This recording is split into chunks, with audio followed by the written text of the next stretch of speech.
अगर मैथमेटिक्स में आपको भी डर है, आपको लगता है ऐसा कि इसमें क्लियर कर पाना मुश्किल है, अगर आपने पढ़ाई कर रखा है अच्छे से तो कोई दिक्कत की बात नहीं है। लेकिन अगर आपको डर लग रहा है तो ये जो तीन मेजर पार्ट्स जो है मैथमेटिक्स के, उसको आपको देख लेनी चाहिए। और क्या सिर्फ मटेरियल के क्वेश्चन कर लेना सफिशियंट होगा इन चैप्टर्स के लिए? तो बिल्कुल सफिशियंट होगा, क्योंकि इनमें जो कॉन्सेप्ट्स है वो बहुत ही सिमिलर टाइप के हैं। मतलब उससे क्वेश्चन भी अगर चेंज करना चाहेगा ना तो सेम ही पूछेगा। मतलब जैसे आप मटेरियल एक बार खत्म कर लिए ना तो काफ़ी हो जाएगा। वो कौन कौन से चैप्टर्स हैं? सबसे पहले बात करते हैं स्टैट्स की। स्टैट्स जो है आपको पता है 40 मार्क्स का आता है, जिसमें से सिर्फ फर्स्ट 3 यूनिट जो है, 3 यूनिट का ये या 3 चैप्टर का ये, उससे 20 मार्क्स का क्वेश्चन आता है। और सबसे बड़ी बात है कि इसमें से 10 नंबर का लगभग आपका क्वेश्चन जो होगा वो डायरेक्टली फॉर्मूला बेस्ड होगा, या फिर डायरेक्टली आपका जो है वो थ्योरी होगा। 10 नंबर का ये होता ही होता है। और बाकी 10 नंबर में थोड़ा बहुत सोल्व करने वाला। तो जो सोल्व करने वाला पार्ट होता है वो ऐसा नहीं है कि अगर मटेरियल से नहीं पूछा तो वो डिफिकल्ट पूछ देगा, नहीं।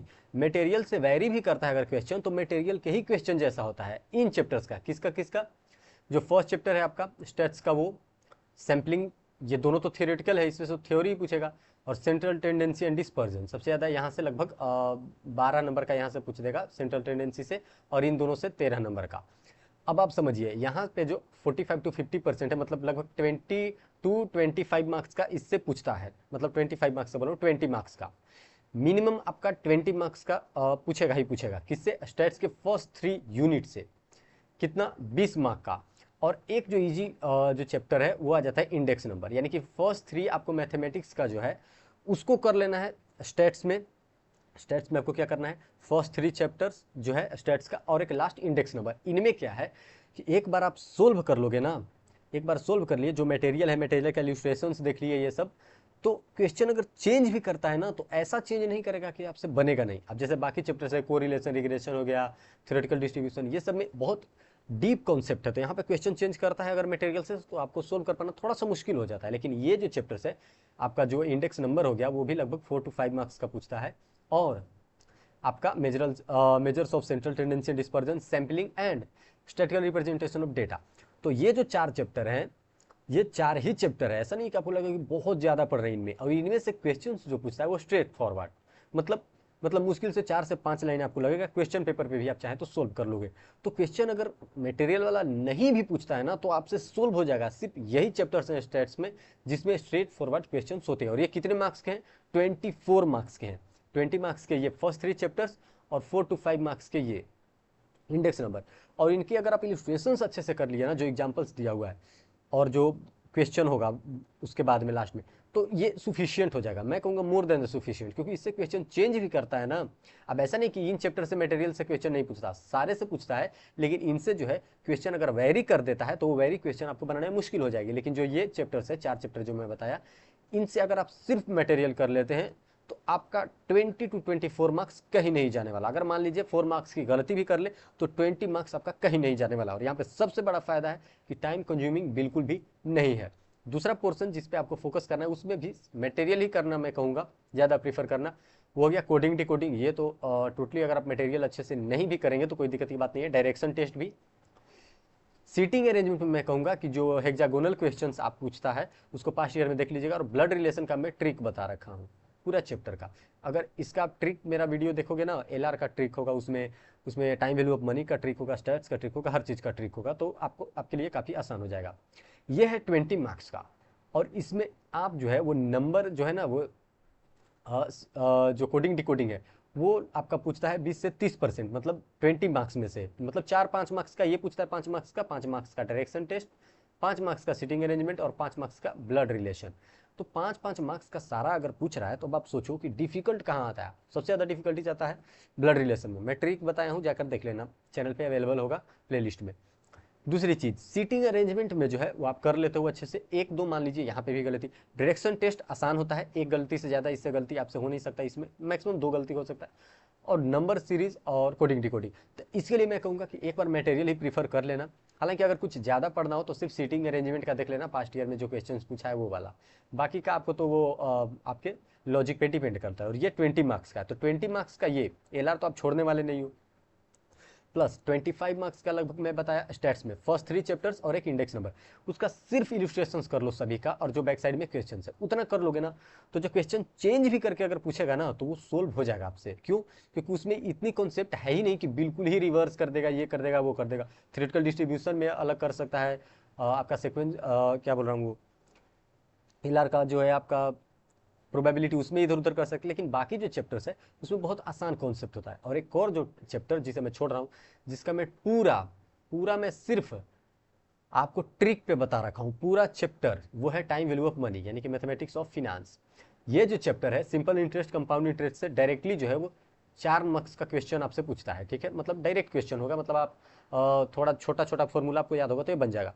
मेन जो पूछता है ना वो एन्यूटी से, ठीक है ना, ये यहाँ से लेकर यहाँ तक एन्यूटी, ये तो एनपीवी और प्रेजेंट वैल्यू वो तो इसी में आते हैं। अब ये जो पोर्शन होता है इससे लगभग 7 से 8 मार्क्स के क्वेश्चन पूछता है, 7 मार्क्स का। इसका मैं ट्रिक बता रखा हूँ, एन्यूटी पूरा आपसे बन जाएगा। मतलब क्या इसके लिए मटेरियल इनफ होगा? नहीं, मटेरियल बिल्कुल भी इनफ नहीं होगा। आप मटेरियल कर लोगे तो 6-7 क्वेश्चन इसका बना लोगे 15 में से, बाकी 6-7 जो है वो आपको कॉन्सेप्ट से बनेगा। और अगर जो मैं ट्रिक बता रखा हूँ, मैं अगेन सजेस्ट करूंगा आपको प्लेलिस्ट में देख लेना, पूरा उससे बन जाएगा। मतलब जितना डिफिकल्ट पूछेगा ना उतना जल्दी आपसे बनेगा, ऐसा ट्रिक बता रखा हूँ। जितना डिफिकल्ट क्वेश्चन उतना जल्दी आपसे सोल्व होगा, ऐसा ट्रिक है एन्यूटी का। और फॉर्मूला भी उसमें मैं बता दिया हूँ, या पहचानने का भी तरीका मैं बता दिया हूँ, प्रेजेंट वैल्यू और फ्यूचर वैल्यू कैसे समझना है और कैसे ये सोल्व करना है। तो मेजर में 3 चीज़ों पे फोकस किया। क्या था? टाइम वैल्यू ऑफ मनी जो है वो 12 से 15 मार्क्स का आता है, ठीक है, 12 से 15 मार्क्स का ये, ठीक है। और क्या है आपका लॉजिकल रीजनिंग 20 मार्क का, ओके। और फर्स्ट 3 चैप्टर ऑफ स्टैट्स और एक लास्ट में ये वाला इंडेक्स नंबर।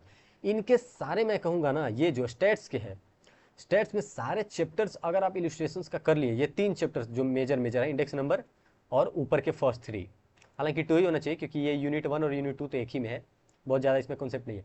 तो आपका जो है वो 25 में से 25 मार्क्स का लगभग पूछेगा, 20 मार्क्स कहीं नहीं जाने वाला। अब ये 20 मार्क्स के लिए आपको सिर्फ 20 मार्क्स ही डिवोट करना पड़ेगा। क्यों? क्योंकि इसमें से 10 मार्क का ऐसे क्वेश्चन रहेगा जिसको आप 20 सेकंड में बनाने वाले हो, वो डायरेक्ट रहेगा थ्योरी या फिर फॉर्मूला बेस्ड, ठीक, वो हो गया। अब इसके लिए मैं अगेन रिकमेंड करूंगा कि अगर आपने मटेरियल अच्छे से कर रखा है तो that would be more than sufficient for these chapters, क्योंकि इसमें क्वेश्चन चेंज भी करेगा तो फॉर्मूला बिल्कुल आपको सेम ही रहेगा, कॉन्सेप्ट बिल्कुल सेम ही रहता है। हालांकि थ्योरेटिकल डिस्ट्रीब्यूशन में जो है वो आपको फॉर्मूला अजीब टाइप का है, प्रोबेबिलिटी में थोड़ा सा आपको समझ में दिक्कत होती है, लेकिन इनमें जो है वो स्ट्रेट फॉरवर्ड क्वेश्चन सोल्व हो जाते हैं। स्टैट्स का हो गया। एएलआर में मैं बताया आपको कि 2-3 चैप्टर को तो आप जान ही रहे हैं कि आप या तो आप मटेरियल कीजिए या फिर अपने लॉजिक पे डिपेंडेंट रहिए, कोई दिक्कत की बात नहीं है। मेन जो ब्लड रिलेशन जो है उसके लिए मैं बोला आपको कि ट्रिक वीडियो देख लीजिएगा, मैंने ट्रिक बता रखा है, उससे सारे डिफिकल्ट क्वेश्चन ही सोल्व होंगे, ब्लड रिलेशन के आराम से हो जाएंगे। और सीटिंग अरेंजमेंट के लिए मैं बताया कि पास्ट ईयर पेपर देख लेना थोड़ा सा, हेक्सागोनल जो सीटिंग होता है उस वैसा क्वेश्चन बहुत बार पूछता है। और टाइम वैल्यू ऑफ मनी, इन चीज़ों को आपको कभी नहीं इग्नोर करना। ये जो 3 पोर्शन में बताया, टाइम वैल्यू ऑफ मनी एक चैप्टर है, स्टैट्स में 3 चैप्टर्स है, और आपका लॉजिकल रीजनिंग। लॉजिकल रीजनिंग तो हर किसी का मैं मानता हूँ कि ठीक रहता है, वहाँ पे सोल्व हो जाता है, अगर 3-4 गलत भी होता है तो। अगर टाइम वैल्यू ऑफ मनी का अगर मेरा ट्रिक वीडियो देखते हैं तो उससे 5 से 6 नंबर का तो जो डिफिकल्ट क्वेश्चन होता है वो बिल्कुल सोल्व हो जाएगा आपका। 5 से 6 नंबर का डिफिकल्ट क्वेश्चन, और वो कितने टाइम में? 20 से 25 सेकंड में एक क्वेश्चन सोल्व हो जाएगा। रियलिटी आपको बता रहा हूँ, सोल्व करने की कोई जरूरत नहीं है। जैसे ही वो हिंट दिया, क्योंकि जब भी बड़ा क्वेश्चन पूछता है टाइम वैल्यू ऑफ मनी से तो हिंट देता है, और हमेशा बड़ा क्वेश्चन 4-5 डालता ही है, और जो हिंट देता है, हिंट का मैं ट्रिक बता रखा हूँ, हिंट से ही आपका सारा सोल्व हो जाता है। टाइम वैल्यू ऑफ मनी आप समझ गए, ये आपको जरूर करना है, एलआर करना है, और स्टैट्स के फर्स्ट 3 चैप्टर्स और एक लास्ट यूनिट। अब इनसे फायदा क्या होगा? स्टैट्स है 25 मार्क्स का जो मैं बताया, बाकी में आप पढ़े होंगे तो अच्छी बात है। आपका लॉजिकल रीजनिंग है 20 मार्क्स का, और 15 मार्क्स का वो, मतलब लगभग 60 मार्क्स के टोटल। और मैथ्स के बाकी पोर्शन भी आप पढ़ रखे होंगे, जैसा मेरा मानना है। अरे 2-3 चैप्टर ही पढ़े होंगे, पढ़े तो होंगे, तो उनमें से 1-2 चैप्टर जो है वो ऐसा जरूर आएगा बिजनेस मैथमेटिक्स से जिसको आप आसानी से सोल्व कर लेंगे। मतलब मैं मानकर चलता हूँ कि 2-3 चैप्टर आप apart from time value of money, stats और एलआर आप पढ़ रखे होंगे। जैसे ratio proportion, equation, linear equalities हो गया, आपका सीक्वेंस सीरीज होगा, परम्यूटेशन कॉम्बिनेशन, तो कोई 2-3 चैप्टर ऐसा होगा, या सारे भी पढ़ रखे होंगे थोड़ा थोड़ा, तो इससे भी एक एक क्वेश्चन सोल्व हो जाने वाले हैं आपसे। फिर भी चलिए 60 मार्क्स का ही मानकर चलता हूँ, जो 3 चीज़ में मेजर बताया उसका वो मैं 60 मार्क्स का उससे क्वेश्चन आ जाता है। अब 60 मार्क्स का जो क्वेश्चन आता है मैं उस पर चर्चा करता हूँ कि आपको अगर कटा भी, मान लीजिए अगर 5 मार्क्स यहाँ पे चला भी जाता है, लेट अस सपोज 6 मार्क्स, तो यहाँ पे कितना आपका बचता है? 9 मार्क्स। हालांकि मैं ट्रिक बता रखा हूँ, इतना ज़्यादा आपका मार्क्स कटने के चांसेस नहीं है। एलआर में भी मान लो 4 to 5 मार्क्स, मान लो 4 मार्क्स कट ही गए, ठीक है, क्योंकि डिफिकल्ट पूछ देता है सीटिंग अरेंजमेंट और आपका ब्लड रिलेशन। फिर भी मैं बताया हूँ कि आपको ब्लड रिलेशन का ट्रिक देख लीजिएगा तो पूरा सोल्व हो जाएगा। फिर भी 4 मार्क्स मान लीजिए यहाँ पे आपका नहीं हुआ, और मान लीजिए 5 मार्क्स यहाँ पे आप गलत करके आते हो स्टेट्स में, चलो 5 नहीं और 5 मान लो 10, मतलब ऊपर वाले सारे जोड़कर तो आपको 20 मार्क्स का आप गलती, फिर भी आप 40 मार्क्स मिनिमम यहाँ से आप ले जाने वाले हो। हालांकि स्टेट से जो चैप्टर्स में बताएं उनका आप इलिस्ट्रेशन कर लोगे तो इतना कम, ऐसा नहीं है कि आपका सारा खत्म हो जाएगा, आपका बच जाएगा मार्क्स। और हो सकता है स्टेट्स में से और भी कुछ चैप्टर्स हो जिसको आप थोड़ा थोड़ा पढ़ रखे हो तो वो भी बन जाएगा। फॉर्मूला देख लेना किसमें थ्योरेटिकल डिस्ट्रीब्यूशन में, जिसमें दिया है एनपी क्यू एनपी ये सब का रिलेशन, को रिलेशन रिग्रेशन का देख लेना, कार्ल पियर्सन ये सब का, उसमें रिलेशन वाला क्वेश्चन डायरेक्ट पूछता है तो वो डायरेक्ट बन जाता है फॉर्मूला से, एक दो क्वेश्चन आराम से रहेगा डायरेक्ट बनने वाला। तो ऑन एन एवरेज जो मैं कहना चाहता हूँ वो ये है कि इन चैप्टर्स को आपको इग्नोर नहीं करना है, स्टैट्स के फर्स्ट 3 चैप्टर्स और एक last time value of money और एलआर। एलआर तो सबका अच्छा रहता है, 3-4 मार्क्स का डिफिकल्ट आता है तो कोई दिक्कत की बात नहीं, लेकिन इतना अगर आप पोर्शन कर लेते हो अच्छे से ना तो मुझे नहीं लगता कि आप पास नहीं हो पाओगे। ये मिनिमम 40 का क्राइटेरिया है, ये जो टोटल है ये 60 मार्क्स का जो मैं बताऊँ उससे 60 मार्क्स का पूछेगा आपसे, लेकिन 60 मार्क्स में से मान लीजिए 5 नंबर आपका स्टैट गलत होता है, क्योंकि इन चैप्टर्स जो मैं बताऊं उनमें गलती होने के चांसेस बहुत कम है, डायरेक्ट क्वेश्चन होता है। 5 नंबर का स्टैट्स में गलती, 5 नंबर का चलो टाइम वैल्यू ऑफ मनी में, 5 नंबर का एलआर में भी, तो 15 नंबर कम, फिर भी आपका 45, चलो वो भी 5 नहीं 20 मान लेते हो तो 40, तो ऑन एन एवरेज 40 यहीं से आ जाता है। और अगर आपका ऐसा तो नहीं कि आपने 10 में इक्वेशन पढ़ा नहीं है, इक्वेशन से एक दो क्वेश्चन बन जाएंगे, ठीक है, एक दो क्वेश्चन आपका रेशियो प्रोपोर्शन से बन जाएगा, हो सकता है आप परमुटेशन कॉम्बिनेशन पढ़े हो तो एक दो क्वेश्चन यहाँ से बन जाए, सीक्वेंस सीरीज पढ़े हो एक दो यहाँ से बन जाए, सेट्स रिलेशन है और यहाँ पे कैलकुलस की बात नहीं करते तो यहाँ से 10-12 नंबर और भी बन जाए, मतलब आप 60 तक भी बना पाओगे अगर ये चैप्टर्स भी पढ़े हो, या स्टैट्स के बाकी जो चैप्टर्स की जिसको मैं एक्सक्लूड किया 3 chapter, correlation regression theoretical distribution और प्रोबेबिलिटी, तो भी आप जो है वो अच्छे मार्क्स ला पाओगे। लेकिन इनमें क्या है ना कि मटेरियल से क्वेश्चन होते हैं एक दो क्वेश्चन, बाकी क्वेश्चन बिल्कुल ही अलग कर देगा, या तो पास्ट ईयर से वो मैच करेगा या फिर अलग कॉन्सेप्ट से, तो वो बनाना थोड़ा सा डिफिकल्ट हो जाता है मैं समझता हूँ। लेकिन जो मैं बताया हूँ उनसे मटेरियल के क्वेश्चंस आप पूरा कर रखे हो तो मोर देन द सफिशिएंट है। चेंज भी क्वेश्चन आएगा, अगेन आई एम रिपीटिंग, तो इन चैप्टर्स से, किन चैप्टर से, फर्स्ट 3 चैप्टर्स और फर्स्ट स्टेट्स और एक लास्ट चैप्टर, चेंज भी करेगा क्वेश्चन ना तो बिल्कुल ही अगर आप मटेरियल कर रखे हैं तो वो बन जाएगा, ज़्यादा इधर उधर नहीं कर पाता।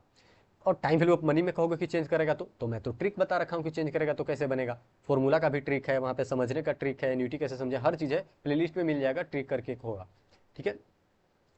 और एलआर में भी ब्लड रिलेशन का मैं ट्रिक बता रखा हूँ, सीटिंग अरेंजमेंट का थोड़ा सा आप लोग को दिक्कत हो सकता है, बाकी आपका बन जाता है उसमें, एलआर में भी 4-5 गलती करके ऑन एन एवरेज अगर मैं मानूँ तो। और जो मैथ्स है, मैथ्स का पोर्शन उसमें से कोई भी 2-3 चैप्टर अगर आपका स्ट्रॉन्ग हो तो आपका 50+ आराम से हो जाएगा। तो ये था एक ऑन एन एवरेज क्राइटेरिया। अगली वीडियो में मैं बात करूंगा अकाउंट्स की, हालांकि मैं पहले ही कह दूँ अकाउंट्स में स्टेप मार्किंग होता है, तो कोई भी अगर 5-6 चैप्टर 6 चैप्टर अगर आपका मजबूत है तो उसमें आप पास हो जाने वाले हो, ठीक है।